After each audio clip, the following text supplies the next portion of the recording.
ভয়ঙ্কর এক হানি ট্র্যাপের শিকার হয়েছেন কলকাতায় নিহত ঝিনাইদহের এমপি আনোয়ারুল আজিম আনার।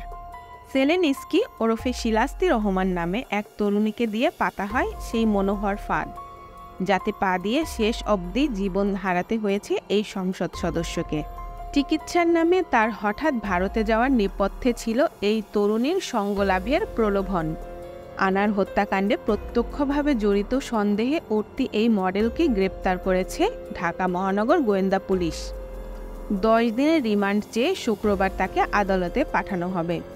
সংশ্লিষ্ট সূত্রের মতে, কোনো সংসদ সদস্য দেশের বাইরে গেলে জাতীয় সংসদ সচিবালয়কে তা অবহিত করার নিয়ম রয়েছে, কিন্তু আনার হঠাৎই ভারতে যান। তিনি সংসদ সচিবালয় বা স্পিকারকে বিষয়টি অবহিত করেননি। ধারণা করা হচ্ছে, সেলেনিস্কিকে দিয়ে পাতা হানি ট্র্যাপ এর প্রলোভনে সাড়া দিতেই তিনি তাড়াহুড়ো করে কলকাতায় যান এবং সেখানে ঘাতক বাহিনীর টার্গেটে পরিণত হন। যে ফ্ল্যাটে তিনি খুন হয়েছেন সেখান থেকে কলকাতা পুলিশ ব্যবহৃত জন্মনিরোধক সামগ্রী ও যৌন উত্তেজক বড়িসহ বিভিন্ন আলামত জব্দ করেছে। ডিবি পুলিশের প্রধান হারুনুর রশিদ জানান, এমপি আনারকে হত্যার পেছনে সেলেনিস্কি নামে এই নারীর ভূমিকা রয়েছে। হত্যার আগে তাকে হানি ট্র্যাপ করা হয়েছিল কিনা সেটা তদন্ত করা হচ্ছে। 13 মে হত্যাকাণ্ড সংঘটিত হওয়ার সময় ওই নারী ঘটনাস্থলে ছিলেন। হত্যাকাণ্ডের মূল হোতা আখতারুজ্জামান ওরফে শাহিন মোটা অঙ্কের টাকার বিনিময়ে সেলেনিস্কিকে ভারতে নিয়ে যান।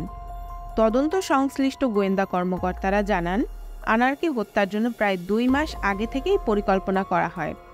তার অংশ হিসেবে শাহিনের গুলশান 2 নম্বর এলাকার ফ্ল্যাটে ও বসুন্ধরা আবাসিক এলাকার এ ব্লকের ফ্ল্যাটে বেশ কয়েকটি বৈঠক হয়।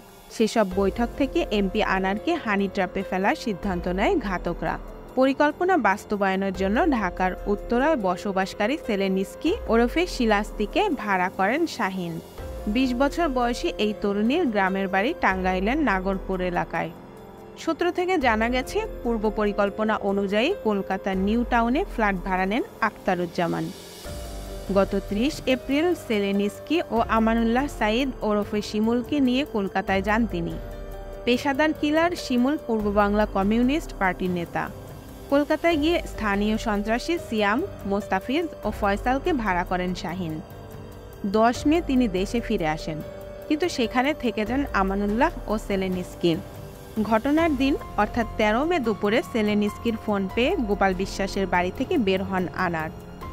ওই দিন বেলা 1:51 সময় আনার যখন নিউ টাউনের সঞ্জীবা গার্ডেন্সের 56 বিইউ নম্বরের ট্রিপ্লেক্স ফ্ল্যাটে প্রবেশ করেন, তখন খুনিদের সঙ্গে সেলেনিস্কিও ছিলেন। ভবনে প্রবেশ করে তিনি অবস্থান নেন 3য় তলায়। নিচতলায় আনারকে প্রথমে বালিশ চাপা দিয়ে হত্যা করা হয়। হত্যার কিছু সময় পর তার লাশ কয়েক খণ্ডে ভাগ করে ফেলা হয়।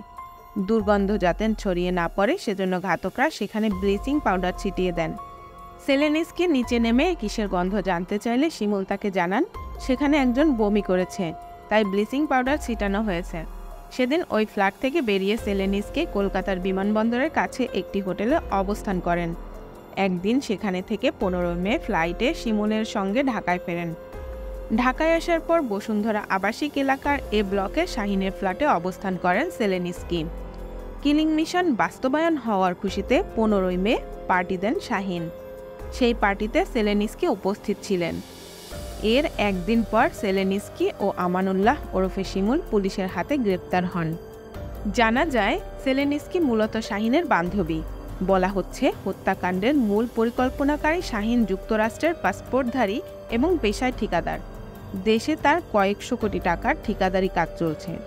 এরই মধ্যে শাহিনের বসুন্ধরা আবাসিক এলাকার বাসা থেকে একটি ডায়েরি জব্দ করা হয়েছে।